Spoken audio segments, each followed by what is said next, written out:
This is an A-20 Havoc. We used it extensively in World War II. Through the Lend-Lease program, Great Britain was using them, Soviet Union, very common in World War II, but this is just one of a few examples left in the United States. This one got shot down. It was in a swamp for 49 years. So we took it out, we rebuilt it, and get to display it. I want to say only one other static display and one flying in all of the United States. Oh, wow. So you just won't see this very many places.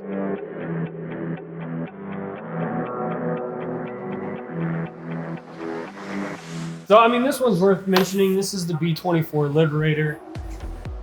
It's the most built bomber of World War II, produced in the highest numbers. This particular one was in the Lend-Lease program for, it's an American bomber, but it was in the Lend-Lease program in the UK. And part of that agreement is that after the war, they would either destroy or return,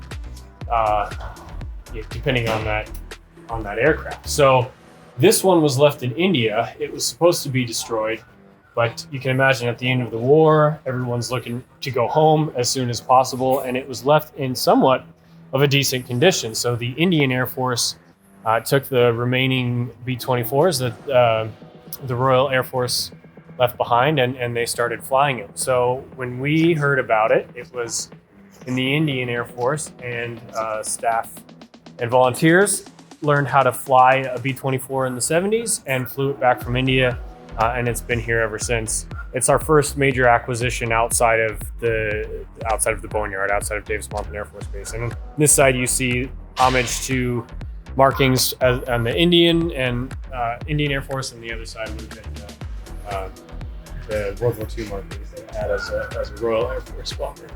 That's another interesting story. This is another aircraft. This is the Hawker Hurricane. So it's another Battle of Britain kind of hero, kind of the workhorse of the Royal Air Force for a while during World War II. It's another one that we had to compile several Hurricanes to create this display, giving us the freedom to paint it with a paint scheme that tells a story. So we told the story of Elsie Wade with this airplane, who learned how to fly in Tucson. He ended up joining the Royal Air Force, like in the movie Pearl Harbor, where Ben Affleck volunteers to fly for the Royal Air Force. This was like a legitimate story about that. And he ended up becoming the most successful American to fly for a foreign Air Force in all of World War II. I think he had 23 confirmed kills. 3 of them came in an airplane that would have looked exactly like this. I mean, died young in an accident, but a hero.